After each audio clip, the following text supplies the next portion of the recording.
Bandera Reports Afternoon Edition.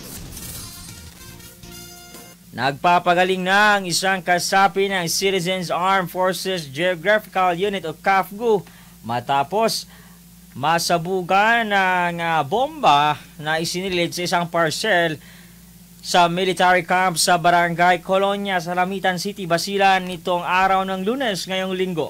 Sa report ng kapulisan, ang parcel na may lamang bomba ay i-deliver sa kampo ng Army's 18th Infantry Battalion at tinanggap ito ng CAFGU member na hindi na pinangalanan pa. Nang matanggap ito ng biktima, kaagad na sumabog ang nasabing bomba sa loob ng parcel.